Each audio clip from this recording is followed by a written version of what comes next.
Okay, we want to welcome everyone that's here and all of you ladies on Zoom. Also, it's good to see you. And Leah, we're glad that you can check on from Santa Fe. Good to have you. And thank you, Pam, for these lovely snacks today. They're not only delicious, but they're beautiful. So thank you. Okay, and then let's pray before Deanna begins.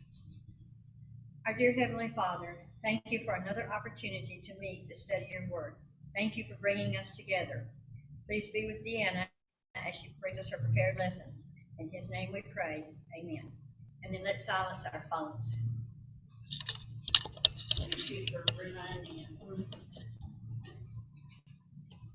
All right, good morning. Welcome everyone back to our series on Daniel. We are in chapter 3, lesson 4. We're in the story of the fiery furnace. So, let's review what we talked about last time. You know, it feeds into this, and think about what did the vision of the 4 kingdoms from chapter 2 teach us. Kingdoms don't last long, but God's kingdom forever. Okay, kingdoms rise and fall. They are set up and brought down.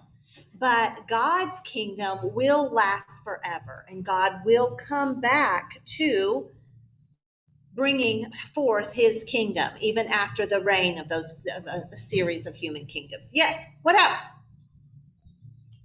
Did the different types, like gold, silver, and all that, have an importance on how they built their statues, their idols? Okay, so did the 4 metals, the gold, the silver, the bronze, and the clay and iron? No, gold was the most treasured. Yes. So that was the head. Yes. And it just worked its way on. And it just worked its way down to lesser. So that was not a certain way that statues were built, but that was there is other literature that uses that progression of metals to talk about relative glory of different kingdoms. And we talked last week, I mentioned there's some other sources, and some were before this, some were contemporary with this, and some were after, but maybe based on an earlier tradition. So that idea was kind of out there in the world, just like we have certain metaphors that we see over and over used again in our culture. That might be a metaphor that they had seen before. Yeah. Isn't it interesting the Olympic medals follow that same? Okay, the gold, the silver, the bronze. Yes, the Olympic medals. So the interesting point. Mary, what were you going to say? That there's several different ways to interpret those, which kingdoms there were. Yeah, there are certain, groups and scholars say like, oh, this is the way, these are what this kingdom meant, and this is what this kingdom meant, and we know the answer. But then there's another group and another scholar that has a different scheme. And so regardless of which scheme we understand that to be, we do see that action that Linda talked about, that the human kingdoms come in succession, but God's kingdom comes in the end. Yeah, great point. What else? Any other questions from last week? Well, it does seem like after the vision, the dream is interpreted by Daniel, that Nebuchadnezzar acknowledges his God, and he has a short-term memory. Okay, it seems that, Dia said it seems that after Daniel interprets the vision, Nebuchadnezzar acknowledges Daniel's God, but he has a short-term memory. That is true, and we're going to see that reflected today. We saw how that statue was the word for image, selim, the word that sort of ties back into the Genesis 1 story that humans are made to image God and to have dominion in cooperation with God and under the rule of God and under God's authority. And we saw that when human kingdoms don't, that is when God corrects and brings And so we're going to see those ideas reflected again today in today's lesson. Those same words show up again today. So we'll be back in that. Now, by the time we read Daniel's prayer, his psalm or song, and we read the interpretation of the dream, we were able to kind of identify the themes that we're going to be seeing in the book of Daniel. What themes did we talk about? Faithfulness. Faithfulness, yeah. The importance of faithfulness for God's servants. I don't know. Does that have two L's? Faithfulness. I don't. Kings and kingdoms. Kings and kingdoms. Yeah, we saw that was what the vision, the dream was all about. And it's that this idea of kings and kingdoms is going to continue to show up throughout the rest of the book of Daniel. Yeah, what else? The sovereignty of God, that he makes and imposes kings, changes the seasons.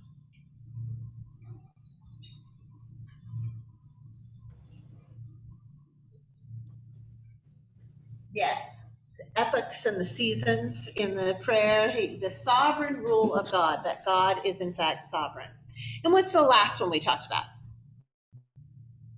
God reveals mysteries. There is a God in heaven who reveals mysteries. The way Daniel states that, we get the idea that this is part of the nature of God. This is part of who God is that he wants to show the truth to human beings who are willing to hear it.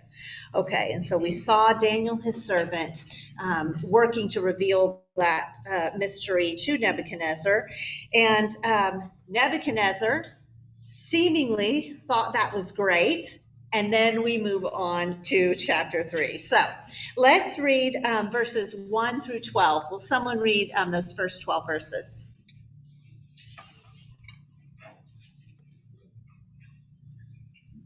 Nebuchadnezzar the king made an image of gold, the height of which was 60 cubits, its width 6 cubits. He set it up on the plain of Dura in the province of Babylon. Then Nebuchadnezzar the king sent word to assemble the satraps, the prefects, and the governors, the counselors, the treasurers, the judges, the magistrates, and all the rulers of the provinces to come to the dedications of the image that Nebuchadnezzar the king had set up. Then the satraps, the prefects, the governors, the counselors, the treasurers, the judges, the magistrates, and all the rulers of the provinces were assembled for the dedication of the image that Nebuchadnezzar the king had set up. And they stood before the image that Nebuchadnezzar had set up. Then the herald proudly proclaimed, "To you the command is given, O peoples, nations, and men of every language, that at the moment you hear the sound of the horn, flute, lyre, trigon, psaltery, bagpipe, and all kinds of music, we're to fall down and worship the golden image that Nebuchadnezzar the king has set up. But whoever does not fall down and worship shall immediately be cast into the midst of a furnace of blazing fire." Therefore, at that time, when all the peoples heard the sound of the horn, flute, lyre, trigon, psaltery, bagpipe, and all kinds of music, all the peoples, nations, and men of every language fell down and worshipped the golden image that Nebuchadnezzar the king had set up. For this reason, at that time, certain Chaldeans came forward and brought charges against the Jews. They responded and said to Nebuchadnezzar the king, "O king, live forever. You yourself, O king, have made a decree that every man who hears the sound of the horn, flute, lyre, trigon, psaltery, and bagpipe, and all kinds of music, fall down and worship the golden image. But whoever does not fall down and worship shall be cast into the midst of the furnace of blazing fire. There are certain Jews whom you have appointed over the administration of the province of Babylon, namely Shadrach, Meshach, and Abednego. These men, O king, have disregarded you and do not serve your gods or worship the golden image which you have set up. Okay, thank you. All right, so what has King Nebuchadnezzar made?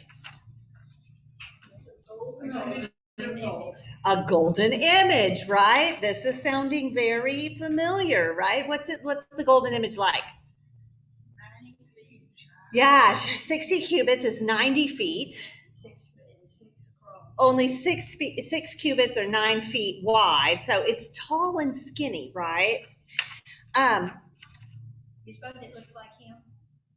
Okay, do you suppose it looks like him? What does the text tell us the image is of? Image of gold, which I was. It does not tell us what the image is of, does it? Okay, it mentions the image how many times? But it conspicuously leaves out the shape or nature or what the image is imaging, right? We don't know what the image is made of. Is it a god? Is it Bel, whom Belshazzar they worshipped there? Is it Marduk? Is it Nebuchadnezzar himself? We do not know. We see it's tall and skinny, but there's nothing about what it says. It is. I'll give you a couple little notes in case you're curious. The plain of Dura is an unknown location.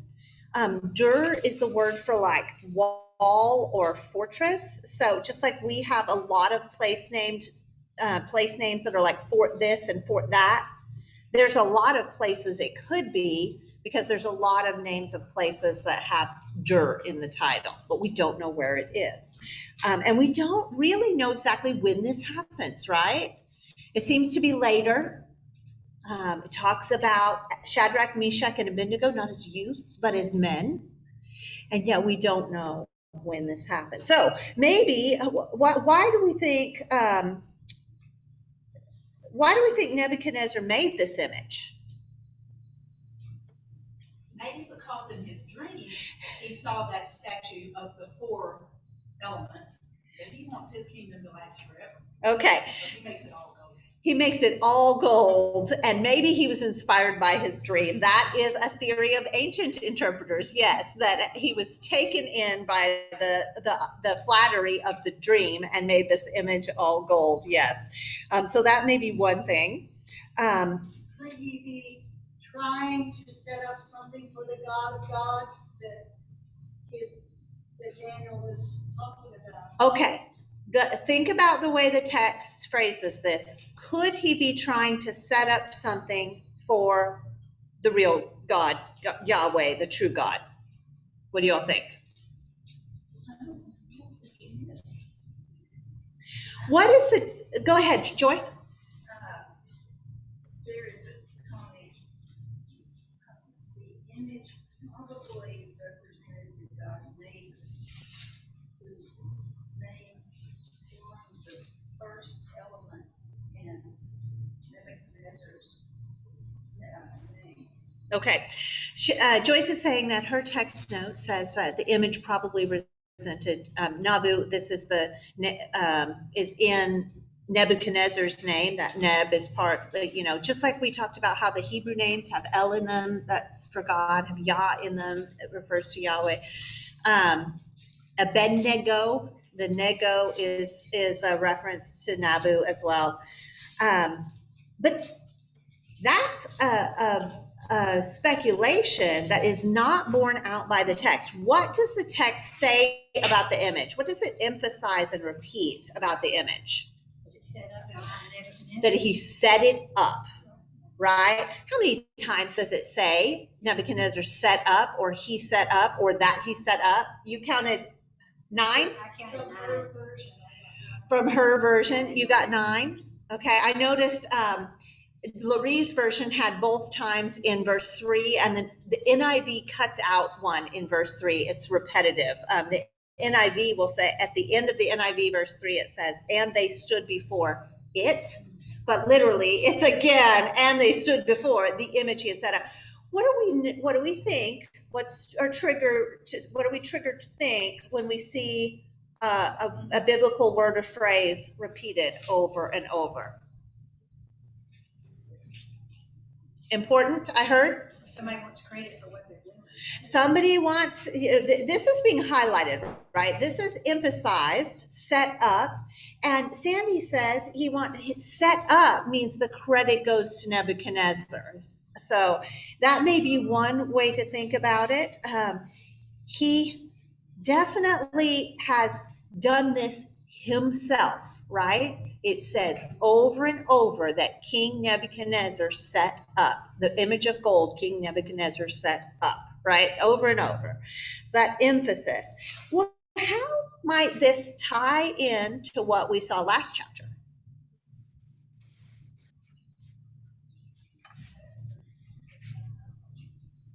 You may be at a disadvantage depending on your translation.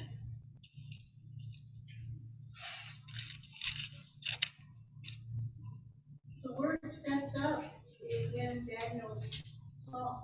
In Daniel's song, it is, and depending on your translation, you may or may not have the word set up, but I'll give you the line. Verse 21. You read out 21 for us, Linda. He changes times and seasons. He sets up kings and Deposes them. Yes. So he sets up kings. The NIV says sets up kings, which is great because that ties together. But some of your translations will say he establishes kings or he raises up kings. But that is that same word. Who raises up kings in Daniel's prayer? God does.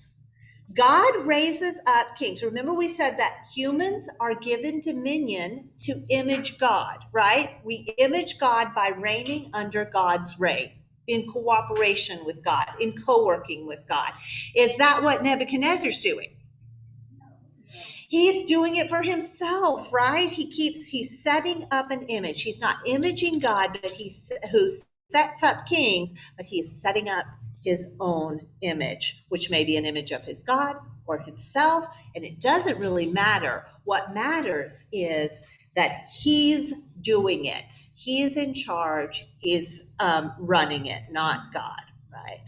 And so we see he's doing the job of God, setting himself up as sovereign. Okay, who has Nebuchadnezzar summoned? So he gets his image set up, it's 90 feet high. Who does he call in? All these officials, right? It's such a long list of officials. Isn't this passage interesting in how it kind of has this literary effect of these lists over and over, right? And we sort of see a sense of spectacle out of these lists, don't we? The whole government, as represented by this elaborate list, is coming. Now, these words for these officials, some of these words are ones that would characteristically have been used in later periods than this setting, which is one of the points that are used for later authorship.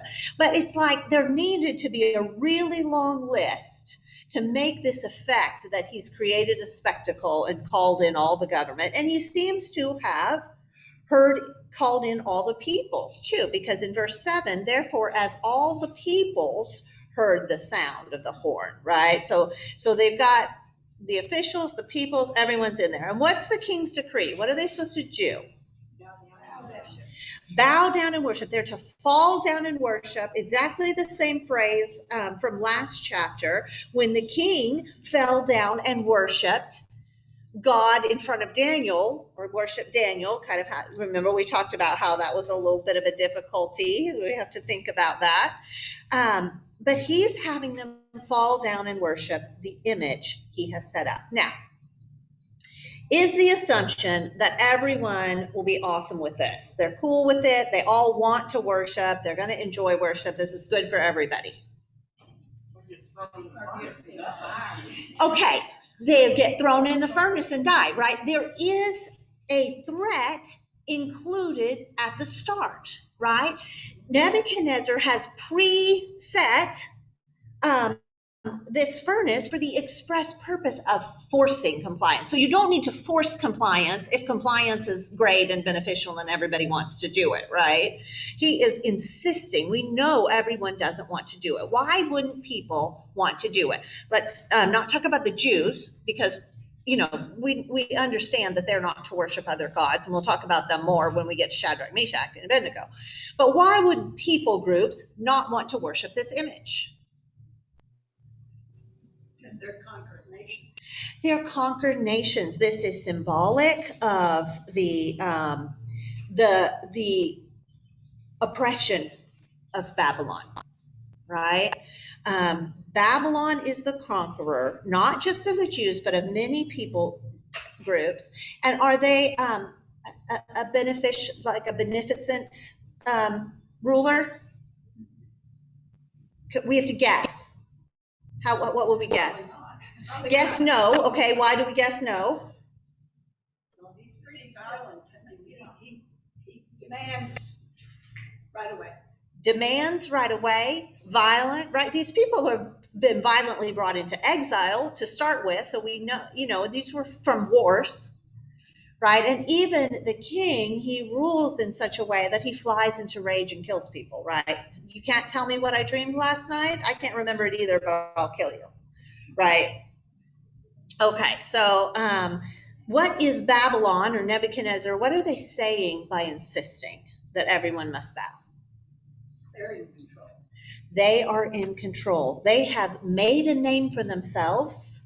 We saw in the Tower of Babel story, as Babylon has always done, right? They are the imperial force. They are the national identity. They want allegiance to their national identity and only theirs. And the other nations don't want to be under Babylon's rule, but they are. And the point isn't that the image is like that they wouldn't worship any image, but that it's not theirs. It's symbolic of Babylon, of its nation. They're to be worshiped. They establish what's right and wrong. And what's wrong is not to worship, and the penalty is horrific. That's what Babylon says. In mine it says, and they have no regard for King Nebuchadnezzar. Okay, the Chaldeans come, yes, we're going to get there. Hold that thought 1 second. So this is what the world does, doesn't it? The world wants us to pledge our allegiance to many things that are not God, and national identity is one of them. There are many things, the worship of gods that are not gods, whether they're wealth or, so many things. The world says, no, you have to comply. And so we really get that example of Babylon being that kind of a force, right? That carries all the way through Revelation, when Babylon is the name given to the oppressive human kingdom that insists on their own way, on saying you have to be a part of what we're doing, right? All the way through Revelation, that's symbolic. Babylon is it. Questions or comments on that? Do you think there were women in this group? Do we think there were women in this group? I do not know that. I'm guessing no, but I guess I don't really know. None of my commentaries mentioned it. Yeah, it mentions, the men, every language out there. Yeah. And those words are the humans of every language. Like, I think, so in these ancient societies, you see Jesus speaking to this in a way that turns it on its head during Jesus' day. But in this society, if the head of the household is allegiant this way, the rest of the household follows, right? If the head of the household is this religion, the rest of the household is that religion. It's assumed, it's a given. Jesus is one who breaks from that and says, father against son, brother against brother, like that you might have to individually follow Jesus. But the standard is that whatever the household does, the head does, the household does. So whether there are women there or not, I don't know. Other questions or comments? Okay, so of course, verse 7, the death penalty is right there. It's very vivid. Here's the flames. And so everybody does, in fact, fall down and worship the image of gold that Nebuchadnezzar has set up. It seems like, Nebuchadnezzar's looking out over the people. Everyone's falling down in worship. He's feeling good about himself, right? Okay, then what happens? Verse 8. Some people tell on Shadrach, Meshach, and Abednego. We have some tattlers, right? We have some reporters. It says Chaldeans. This is a word for the ethnic group Chaldeans, but it also came to be used for the professional group astrologers. So you may have either one in your translation. What will we guess is the motivation of these Chaldeans or these astrologers? Trying to show a little bit of power. A little bit of power, trying to exercise a little bit of power. Okay, what else? Favor. Trying to get the favor of the king, right? They come in, "Oh, king, live forever," right? This is the flattering address that you give to a king, "Oh, king, live forever." What else? Get rid of those Jews that are high up in the hierarchy of the kingdom. Okay, Pam said, get rid of those Jews that are higher up in the hierarchy of the kingdom. So it seems that there's some jealousy or some resentment on their part. So these Jews that you have set over the affairs of the province of Babylon, right? There seems to be a resentment. And they're in their back pandering to the king. They don't pay attention to you. They don't serve your gods. They don't worship the image of gold you have set up, right? So either they want to make someone look bad to make themselves look better, or they resent the Jews, or both, right? Politics never changes. I think that's true. We can all agree. They have equated these three things, right? To pay attention to the king, to give respect and honor to the king, means serving his gods and worshiping the image of gold that he has set up. So he has Shadrach, Meshach, and Abednego brought in. Let's read about that. Will someone read 13 through 23, please?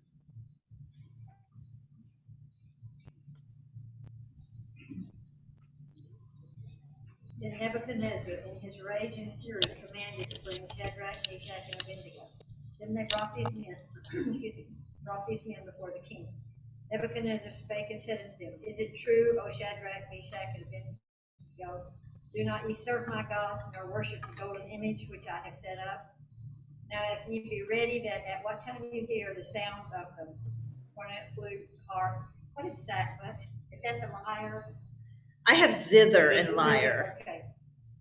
Psaltery and dulcimer, and all kinds of music, ye fall down and worship the image which I have made well. But if you worship not, you will be cast the same hour into the midst of a burning fiery furnace. And who is that God that shall deliver you out of my hands? Shadrach, Meshach, and Abednego answered and said to the king, O Nebuchadnezzar, we are not careful to answer thee in this matter. If it be so, our God, whom we serve, is able to deliver us from the burning fiery furnace, and he will deliver us out of thine hand, O king. But if not, be it known unto thee, O king, that we will not serve thy gods, nor worship the golden image which thou hast set up. How far? 23. Okay. Then was Nebuchadnezzar full of fury, and the form of his visage was changed against Shadrach, Meshach, and Abednego. Therefore he spake and commanded they should heat the furnace 7 times more than it was wont to be heated. And he commanded the most mighty men that were in his army to bind Shadrach, Meshach, and Abednego, and to cast them into the burning fiery furnace. Then these men were bound in their coats, their hosen, and their hats, and their other garments, and were cast into the midst of the burning fiery furnace. Therefore, because the king's commandment was urgent, and the furnace exceeding hot, the flame of the fire slew these men that took up Shadrach, Meshach, and Abednego. And these 3 men, Shadrach, Meshach, and Abednego, fell down, bound into the midst of the burning fiery furnace. Thank you. Okay. So, we'll do a couple of little notes because now that Shadrach, Meshach, and Abednego have showed up, I'll address the question that was asked to me, why is Daniel not in this story? Why is Daniel not in this story? We don't know. We don't know. What was likely, this is an effect probably of this being part of a collection of stories that was taken from source material and arranged into its final form by the final author of Daniel. And so it happens to be that this is a group of stories that's just not about Daniel. It's about Shadrach, Meshach, and Abednego. And so we get them here and not Daniel. I thought of one more thing I wanted to mention. What was it? I feel sorry for the guys that had to take them and put them in the fire. Okay, feel sorry for those guys that had to take, we're going to talk about that. That is an important point. Okay. So, how is Nebuchadnezzar's mood? Verse 13. Angry. He is furious with rage again, right? He gets furious with rage a lot. We have seen this. But when you insist people worship what you have set up, and you insist that everyone owes you allegiance, right? You have some violent conflict coming. And he asks them if it's true, but he's planning to stage a test just for them, right? And he gives this long list of that was the other thing I was going to mention, the long list of instruments. You notice that as people have read different versions, that they're translated differently. These are difficult words to translate. They're not exactly, we can tell that they're musical instruments, but not exactly what musical instrument they would correspond to. And we have the same effect as in the list of government officials, where some of these would have been words that would have probably been used later than this time setting. Verse 15, what is Nebuchadnezzar's big challenge to them? Don't worship, you'll be thrown into the furnace. You'll be thrown into the furnace, and See if your God can save you. we'll see if your God can save you. His line is, what God will be able to rescue you from my hand, right? To be in someone's hand is to be in their power. We see this metaphor all the way through Scripture. We hear about God stretching out his hand in Egypt and over the Red Sea. To be in someone's hand is to be in their power, and what God will be able to save you from my hand. So this is the bunny question, right?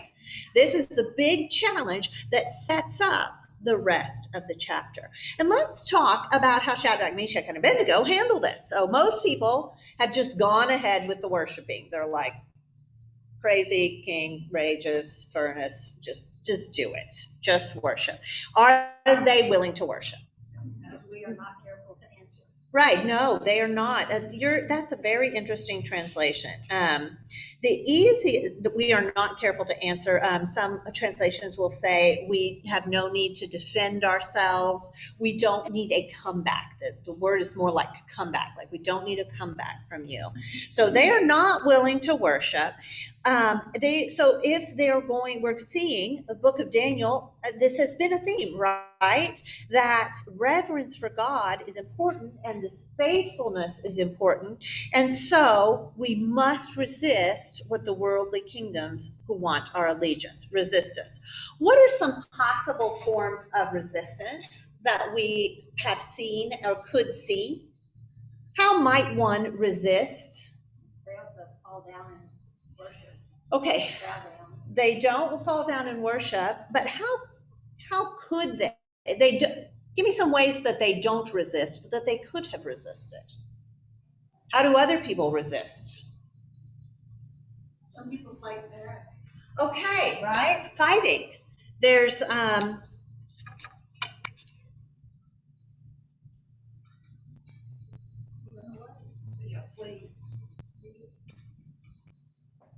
so you may resist with violence. You may withdraw, right? Some people go out to the desert and live there. They're going to resist the world by withdrawing from it. Is that what Shadrach, Meshach, and Abednego are doing? No. They're working for the Babylonian government, right? They're in the belly of the beast in some ways, right? They don't withdraw. Do we see any signs of violence from them? Confrontation. Yeah, argument, confrontation. Do they even argue? No. They don't. They say we're not going to argue. So they don't like mount a case against bowing, right? They don't They don't mount a protest, right? There's no, They just they state, don't march down there with signs. No image bowing, right? they state their belief. They're, and what does the tone seem like to you when they state their belief? Very matter of fact, this is the way it is. Very matter of fact. And God's gonna take Respectful. regardless of whether they make it through the fire or don't. That faithfulness is really showing up. What did you say, Anne? I said they were respectful. They are. Of the They're king. so polite, aren't they? Although there is some question about the addressing the king as Nebuchadnezzar, right? They start out, oh, Nebuchadnezzar. There's some translations difficulty that Nebuchadnezzar may belong with the previous. They replied to King Nebuchadnezzar. We do not, so because you would expect to have an "O King" in front of that. But they do seem to be very polite. They seem to be respectful. Their resistance is none of these things. It is, in fact, quiet instead, right? Not this. Oh, green doesn't work. Sad. I want to green. All right. Their resistance is quiet, polite. And they keep their job, right? They're still engaged. So, and what do they say about God? What are their claims about God? But he can deliver them, but even if he doesn't, we'll still follow him. He can, but even if he doesn't, we aren't going to bow. There's something implied here. Even if God does not save, you, King, are not God, and we know it, right? So it makes sense that he gets even more furious, doesn't it? Verse 19. Let me hear some other translations for, you said the visage of his face? What did you say in verse 19? Full of fury, form of his visage was changed against heaven. The form of his visage was changed against them. What does somebody else have? He was filled with wrath and his facial expression was altered. His facial expression was altered. Anything else? His attitude. His attitude towards them changed. Okay. This is all, those all sound kind of weird, right? That's because this is difficult to translate. It's an idiom. It literally says the image, remember the word image, Selim? The Selim of his face was changed, right? The Selim of his face was changed. Now, the face in biblical language is how you say someone's presence, right? When you're in the presence of the Lord, you're in the face of the Lord. You're before the face of the Lord. That's how the text will talk about presence, right? If you're in the presence of the king, you're in the face of the king. So the image of his face so it's connected to this word image that we've been seeing over and over in the image of gold that King Nebuchadnezzar had set up, right? To be in the presence of, so this phrase is telling you that Nebuchadnezzar got mad at them, but the idiom is using, it's signaling a turning point, right? There's a change in the Selim. There's a change in the image, in the presence of the king, right? We're going to see something different happening now. The king has lost control, right? He tried to set up the image, but he doesn't have control over his own image, his own facial expression. He's so angry at them. Okay, he's trying, so what signs can we see of overkill going forward, right? I said we would come back to it. So what signs of overkill do we see? Verses 19 through 21, especially. Start there, 19 through 21. It has to be furnace 7 times hotter than necessary. 7 times hotter. Okay, was it hot enough to kill somebody to start with? Yes. Yeah, probably because it was already set up to kill people, right? So probably hot enough, and now we have 7 times hotter. Why 7? Okay, this perfect number, this completeness, he's making it totally hot, crazy hot, right? This is a sign of overkill. It's totally overheated. What else? His strongest soldiers. His strongest soldiers, the NIV has. These are the the Gibor Chayel. This is the Gibborim are the mighty men, and the Chayel are those of valor, right? So he has mighty men of valor come to tie up these three polite government officials, right? Is this overkill? Yeah, this is overkill. His mighty men of valor come in to tie them up. And we see that, he doesn't transfer them to holding and schedule and execution. No, they're still in their government attire, right? Their formal government attire, right? Still in their turbans and their whatever, still in their full formal outfits on the spot. And what does it mean that the command of the king was so urgent? Or does anyone have another translation, verse 22, than so urgent? This is literally so harsh. Do you remember when Daniel speaks to, who is it? Arioch, the king's executioner, the commander of the guard, and says, why is the king's command so harsh? Same word. The king's command was so harsh, right? His king's command was so harsh that what?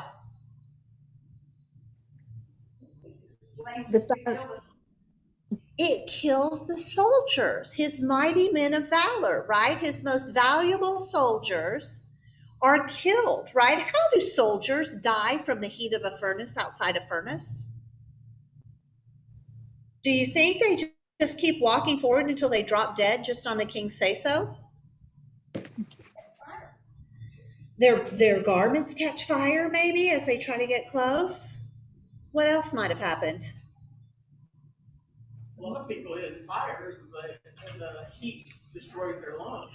The heat destroys their lungs. I kind of envision the king throwing a screaming fit and the soldiers in the back pushing the ones, the ones that in the front are trying to get back. It's too hot. They know it. They're trying to get back out, right? I kind of envision the soldiers in the back pushing the ones in front forward so that they get into the heat to the point that it's deadly, because the king's command is so harsh, because the king insists. He's rabidly angry. He's furious. And because of that, everything is pushed forward, right? This is the nature of a human kingdom making a name for himself, of setting itself up as sovereign instead of God. Lives don't matter as much as trying to pretend that you are in control of your image, right? And so he kills his valuable soldiers out of this overkill and rage. And well, I was just thinking, these men have not resisted. They would have gone into the fire probably without any assistance and without being tied up. They would have, they were compliant in that. They were resisting bowing down and worshiping, but they were not resistant about going into the furnace. So we didn't even need to lose those valuable valor, men, those, what a waste. But does he care about waste? No, No. obviously Right. not. Yeah. Obviously, his power is, and the image that he has set up of himself as sovereign is more important than that. Yeah. I saw a video of this chapter on YouTube, and it showed that the fiery pit was literally a pit, and the king was upstairs, up high, watching down below. So, that it wasn't like you opened the door and threw them in; they were thrown in. Yeah, there's some speculation about how this was constructed, and some people think that some scholars believe that there was an opening at the top that you could throw someone in, and then a door that could be opened, because later they seem to lock out. So this construction of this furnace is interesting, isn't it? Yeah. Other questions or comments? Always when I watch TV and let's see, what is it, Chicago fire or something, and they're battling a fire, a lot of times there is, they open a door and all these flames come out. So I always imagine the story where the the men, you know, they push the men in, they walk in because they're not affected by the fire, but then all of a sudden this big flame comes out and just envelops the soldiers. Yeah, yeah. What an image, right? I always picture the steel mill ovens. I can actually see the glow from those can be seen miles away. Furnace. We did a glass working class once. My sister and I went and did a glass blowing class. It was super interesting, but you know, the furnace didn't. It was you know, built into with a lot of insulation. But even just trying to get close enough to put this long pole, you know, you were really feeling all of that heat from that furnace. And it seems that, you know, yeah, somehow it was overwhelmingly hot enough to kill. Okay, let's look at 25 through 30. So, or 24, we're starting 24. Then King Nebuchadnezzar, so okay, the three men firmly tied fell into the blazing furnace. Then King Nebuchadnezzar, verse 24, leaped to his feet in amazement and asked his advisors, weren't there three men that were tied up and threw into the fire? And they replied, certainly, O king. Anyone going to argue with the king on anything at this point? No. And he said, look, I see four men walking around in the fire, unbound and unharmed, and the fourth looks like a son of the gods.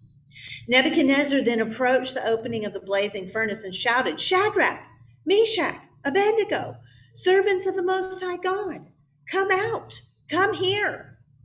So Shadrach, Meshach, and Abednego came out of the fire, and the satraps, prefects, governors, and royal advisors crowded around them. And they saw that the fire had not harmed their bodies, nor was a hair of their heads singed. Their robes were not scorched, and there was no smell of fire on them. Then Nebuchadnezzar said, praise be to the God of Shadrach, Meshach, and Abednego, who has sent his angel and rescued his servants. They trusted in him and defied the king's command and were willing to give up their lives rather than serve or worship any god except their own God. Therefore, I decree the people of any nation or language who say anything against the God of Shadrach, Meshach, and Abednego be cut into pieces and their houses turned into a pile of rubble, for no other God can save in this way. And the king promoted Shadrach, Meshach, and Abednego. Okay, what do you notice? He can change his mind real quick. He changed his mind, right? He was furious with rage, and now he's saying these men should be rewarded, right? But he recognized that there was a higher being there with them. Okay, he recognized this fourth one. It says, so in verse 25, his statement, this son of God or son of gods, is a way to talk about some divine being, some angel, which later he describes this person as an angel, some representative of God, right? And you notice he changes, so now they get to be servants of the Most High God instead of, you know, scumbags or whatever. And we saw the long list of government officials, but now what are they doing? They're crowding around and trying to figure out how did they do this. Crowding around. Now they're witnesses, right, to this saving grace that God has done. Now these officials are witnessing this rescue. And he's going to punish those who say anything against their God. Right. Notice, okay, so does Nebuchadnezzar go like, I'll take down my image, I'll worship God? Right? Like he changes his mind, but only so far, right? He does not give up his own image or his own gods. He's just willing to threaten other people if they slander God, which, you know, he's good at that, right? So we'll be thinking about that as we go into next week's lesson, which is also centered on Nebuchadnezzar. So verse 29, the challenge has been answered, right? The challenge is what God will be able to rescue you from my hand? The Most High God, for no other God can save in this way.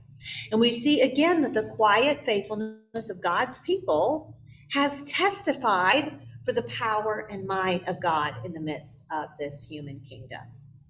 God has acted in power, but what did God's power look like?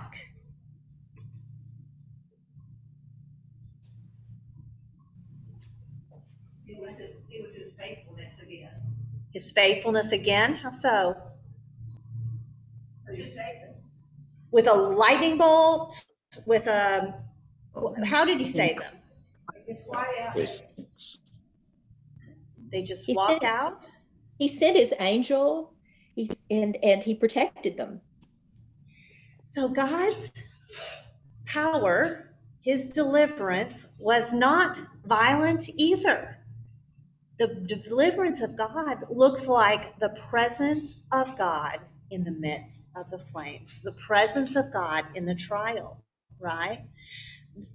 Faithful God did not rescue them from being thrown in, but he was there in the fire with them. So they had to be faithful all the way through the trial, right? They had to go all the way into the flames for their quiet refusal to accept that a human nation, a kingdom that would set itself up as the power, the thing to be followed, the thing that we're supposed to give our allegiance to, the thing that says what's right and wrong, they resist it. And for that, they go all the way into the flames. And we see afterwards, their reward is what? They get a what? A promotion into continued service in the Babylonian government, right? They're even into higher levels of government service, right? They still are working for the good of this nation while resisting worshiping this nation, right? And the work of the Most High God is to be with them in the flames. So the true image of God here is not any image that a human can establish, right? In the form of a statue or a nation. The true image of God is his representative, right? His person. We sometimes think of this as maybe a vision of Jesus before becoming flesh, right? In there, Nebuchadnezzar calls it an angel later, but he doesn't know. This is the representative of God. And we know that the full image of God is his beloved Son. I'm going to read from Colossians 1, verse 13 through 17. For he rescued us from the domain of darkness, right? This domain of darkness is where kings can create a fire so hot and a command so harsh that he kills his own valiant warriors carrying it out. Domain of darkness is also where the sorrows and horrors of our world happen, because we have human kingdoms who seek to make a name for themselves, who set up images, who grab at dominion outside the will of God. He rescued us from the domain of darkness and transferred us to the kingdom of his beloved Son, in whom we have redemption, the forgiveness of sins. He, Jesus, is the image of the invisible God, the firstborn over all creation. For by him all things were created, both in heaven and on earth, visible and invisible, whether thrones or dominions or rulers or authorities, all those kingdoms, right? All things have been created through him and for him. He is before all things, and in him all things hold together. That idea of Jesus as the perfect image of God, and we get to be his followers, his disciples. We are images after him in the way of Jesus. Mhm. Comments on this before we wrap up? I had, That God allowed the Babylonians to come in and conquer them because they hadn't been faithful. And now we're seeing little vignettes of how you can be faithful even though you're a conquered nation. Okay, Dia says, God allowed Babylon to come in and conquer them. It says God gave them into the hand of Nebuchadnezzar and of Babylon, right? And yet we see that God is still, they are in the fire in their own way of exile, conquered nation, oppressed people, and God is still with them in that time. Yeah, Anne, you were just going to say something. well, I was just going to say that this passage here reminded me of Esther, the story of Esther, and where they were they were supposed to bow down. Was it Haman had created? Yes, Haman wanted their allegiance to him. Yeah.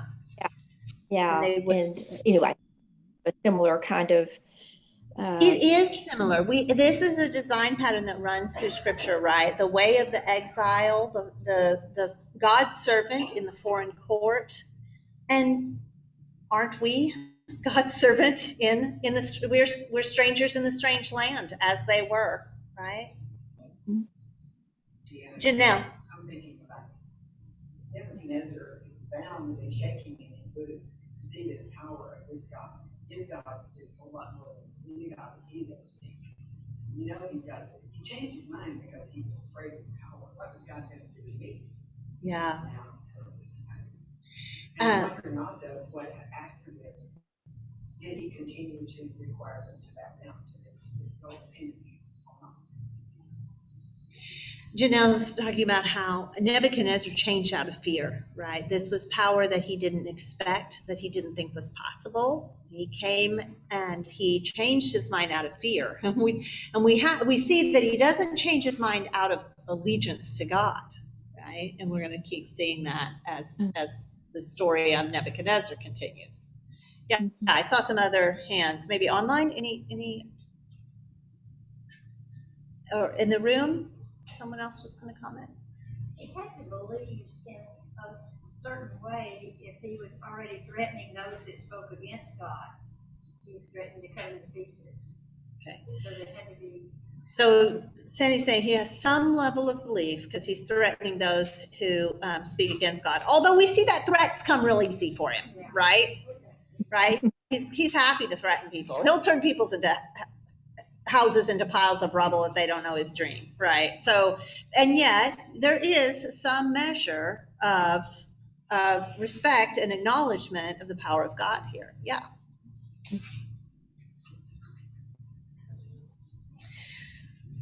Well, I'll wrap us up. So we get to be images after Jesus, images of God as we're created to be.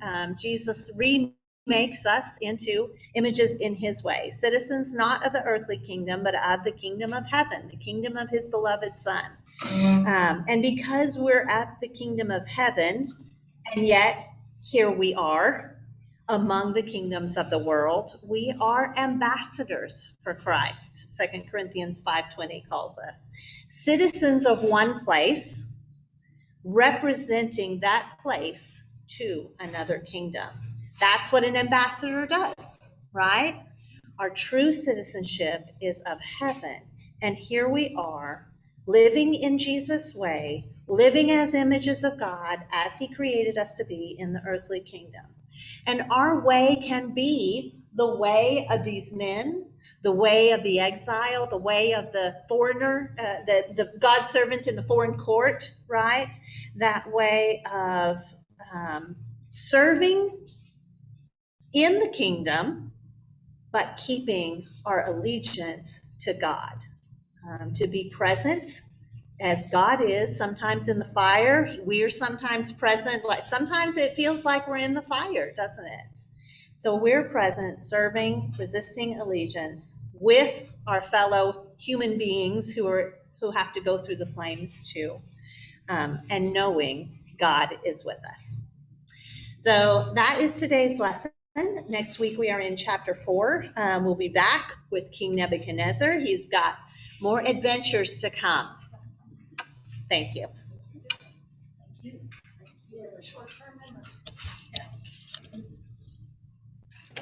you for another great lesson. We appreciate it. And Pam, thank you for our delicious refreshments this morning. Not only are they pretty, they're very good. And then next week, Dia is signed up for prayers and Marie for snacks. And then we'll work on getting our list for March taken care of. Everybody would help us out. Are there other announcements? Okay, prayer requests for Carrie before she